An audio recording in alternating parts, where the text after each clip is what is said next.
Hello po mga kababayan, si Dante Marabillas. Dito tayo sa ating mga masasayang balita. May nagkalat na mga balita na sabi na huli na si Bato.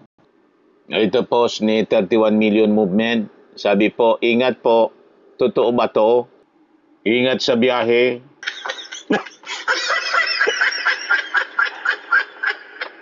Alang alam naman po ninyo mga kababayan na pag may ganito mga balita, ang susunod po, totoo na.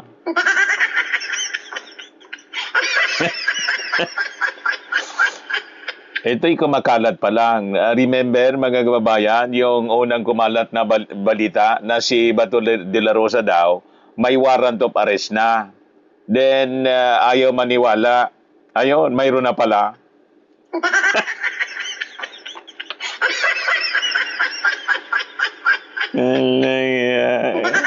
Malamang ang susunod na balita na nahuli na si Bato. Nahuli na nga. Ngayon, practice pa lang sa balita. Kasi kinunan mga kababayan ng reaction yung NBI. Sabi dito sa report ng Inquirer, Bato de la Rosa manhunt ongoing. Sabi po ni Director Matibag. Ito naman report ng Abante News Online. Sabi ng reporter, nahuli na po raw si Senator Bato. Sabi ni Attorney Melvin Matibag, hindi sa amin, sa NBI wala. I don't know kung sino, wala sa amin. Sabi naman po ng DILG, wala pa umanong impormasyon kung naaresto na si Senator Bato. Pero yung abogado ni Bato de la Rosa, sabi ni Attorney Israelito Torion, kung nadakip siya, diretso siya doon sa airport. Mahirapan talaga kaming mag-move kung dalhin siya agad. Malamang, ingat sa biyahe. Yun ang susunod na balita. Tanggap mga kababayan ni Atty. Torion na diretso sa biyahe.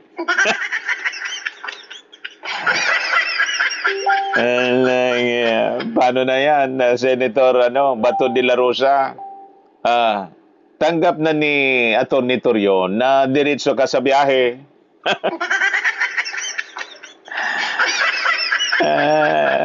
Kung si nga po, diretso sa biyahe, si Digong, si Bato pa. Di ba? Ang importante dito, may due process po, hindi yung tukang-tukang, EJK. Yun ang importante doon, mga kababayan. Di ba? Kaya sabi ng mga nag-react, si Maria Betty Labawig Ascado, sana totoo.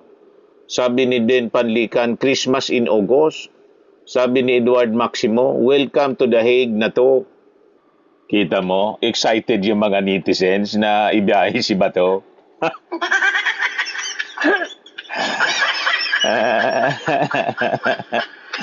Di ba, mga kababayan? O ngayon, balik po tayo sa impeachment ni Sara Duterte. Ito yung mga balita, sabi sa Inquirer, alleged Duterte fund misuse, scam against the people. Sabi po ni Private Prosecutor Atty. Lorna Kapunan. Talaga naman pong budol.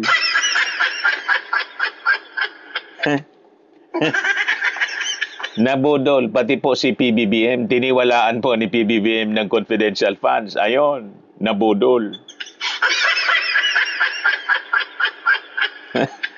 Na-scam. Na-scam yung ating mga mamamayang Pilipino. Lumalabas na naiboto, scammer pala.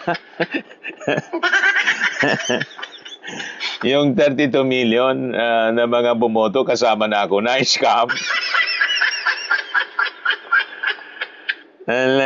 Minalas tayo mga kababayan. Pero nag-object si Pua. Ini-strike mga kababayan, dinilit yung comment ni Atty. Kapunan. Ayaw i-confirm Nagdadalawan, gumaganon-ganon pa siya, no? Namamangka pa sa dalawang ilog si Chis Escudero. Umayos ka, Chis, ha? May sword of Damocles laban sa iyo. Alalahanin mo yung involvement mo sa ghost flood control.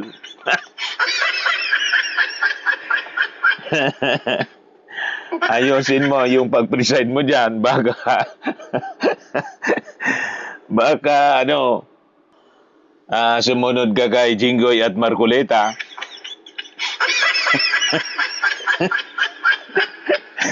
Di ba? Mga kababayan, ngayon nga namumuro na si Alan Peter Cayetano, pati si Loren Rigarda, dama yung kanyang anak na si Solar Boy. Plunder din yung posibleng karapin. Kaya ayusin mo, Chis Escudero, kabayan, ang pag-preside dyan at pag-strike ng mga katotohanan. Malinaw naman pong scammer talaga.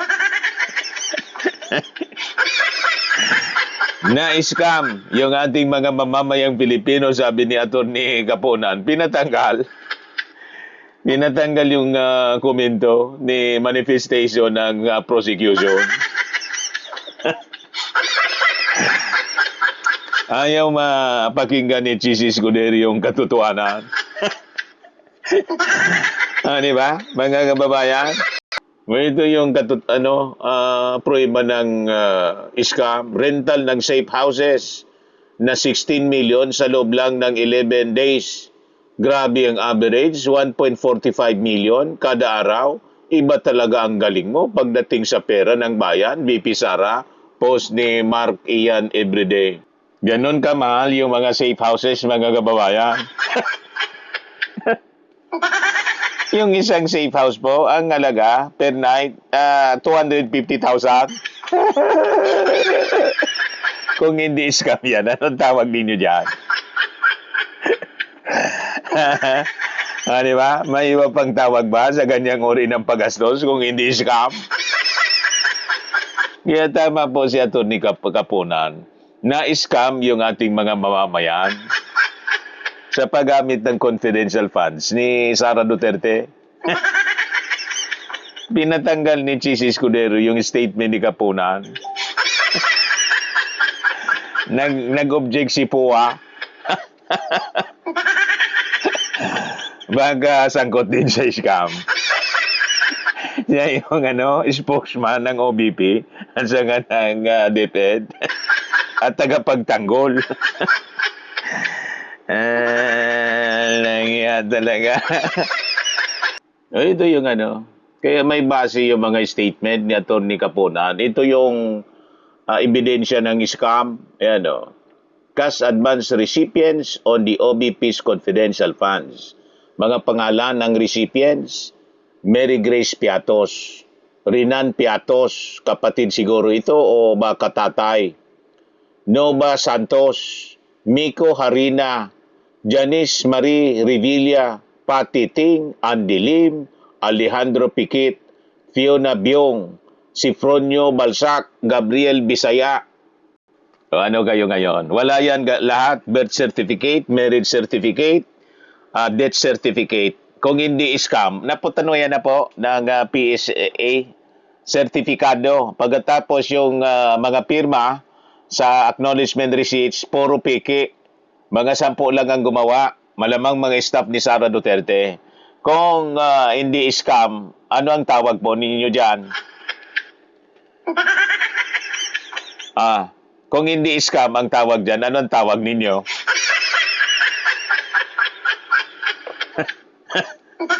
Di ba? Mga kababayan.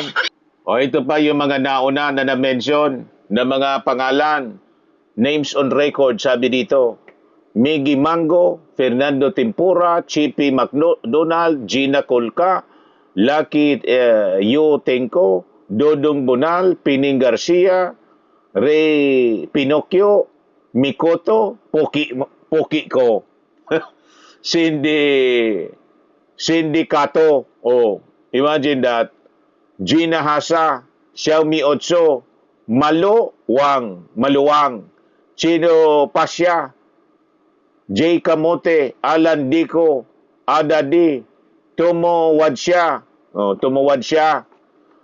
Sino yung tumuwad? Si Tini Gason, Ani Ger, Makati ako, Malaki Oy, Chingko. Yung mga tunog pa lang po ng mga pangalan, anong tingin ninyo kung hindi yan scam? Maluwang. Cindy Kato. Di ba, mga kababayan? At yung medyo bastos ang tunog, Pokiko Mikuto. Yan lang yan. Anong tingin ninyo dyan kung hindi yan? Kung hindi yan scam, ano ang tawag ninyo dyan? Tapos, maluwang. Ano yung maluwang? Double meaning pa. Maluwang. Yan lang yan. Kanino yung maluwang? Ay, nago, mga kababayan, harap-harapan na panloko. Ma-justify lang yung paggastos ng confidential fund. Kaya mga siraulo lang ang mag-acquit mga kababayan dito kay Sara Duterte mga senador. Mga baliw. Di ba? Mga kababayan. Yung isa pa pangalan dito na bastos, mga kababayan, yung tunog, Gina Kulka. Yan lang yan. Parang si Jimmy Cole Paredes. Ay, Jim Paredes pala.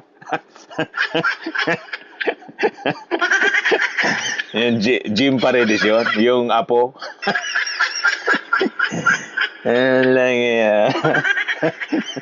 Yan tuloy, naalala ko si Jim Paredes.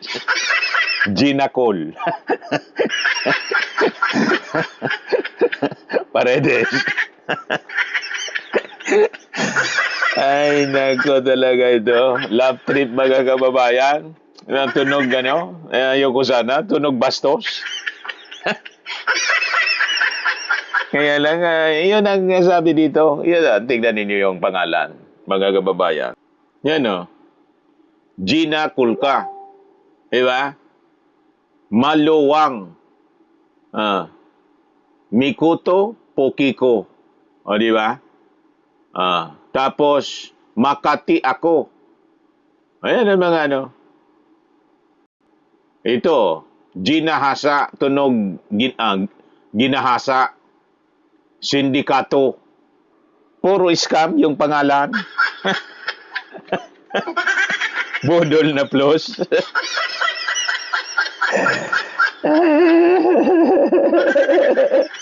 Ganon tayo paglaruan mga kababayan ng opisina ni Sara Duterte. Ganon tayo harap-harapan na pinagluluko. Di ba? Mga kababayan. So alam na ninyo kung bakit si Sara ayaw humarap sa sa trial. Paano mo i-identify si Gina Cole at saka Maluwang? Sino itong si Maluwang? At bakit naging maluwang? Ano yung maluwang?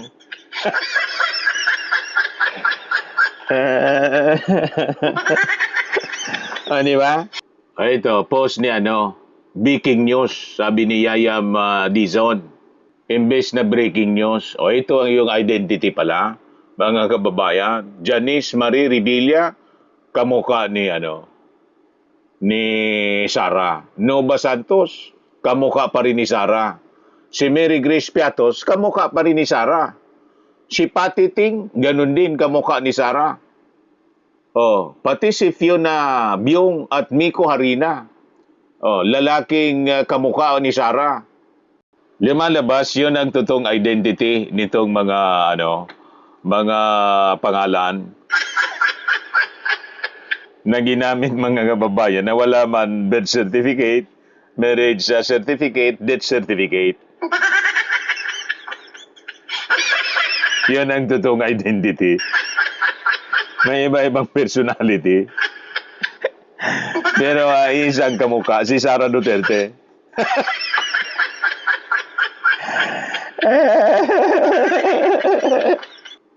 Sabi ni Hergal, bakit wala si Makati ako? Oo nga naman, hindi pa siguro na gawa ng mukha. Bukas baka gawa ng parehong mukha ni ni Yaya Amdison. Pero si Miko Harina na napakalaki yung kinobra noon. 250,000 yata yon, pinakang malaki. May close-up picture po. Ito, post ni Baganing Ijiboy. Sabi niya, paldo si Miko Harina. O yan siya, mga kababayan. Ang kamukha naman ni Miko Harina, si Baste.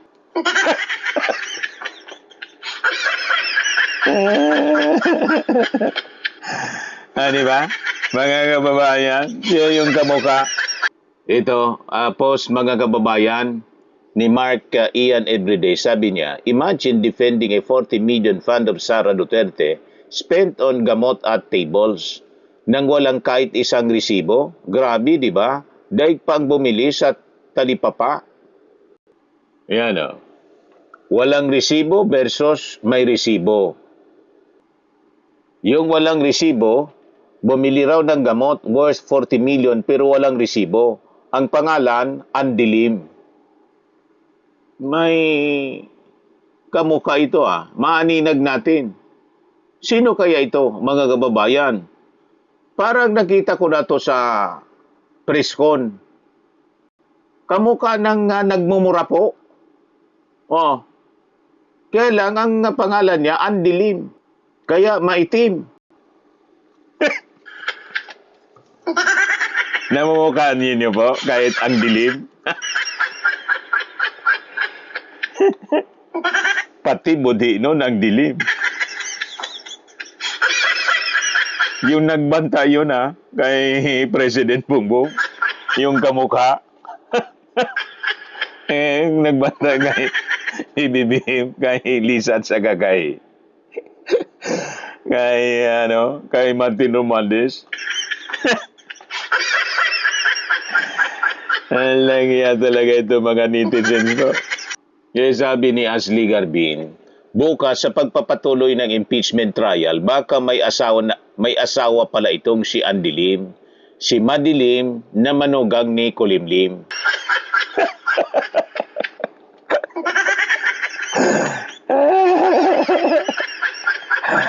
Langya, puro mga Chinese po yung apelido. Lim.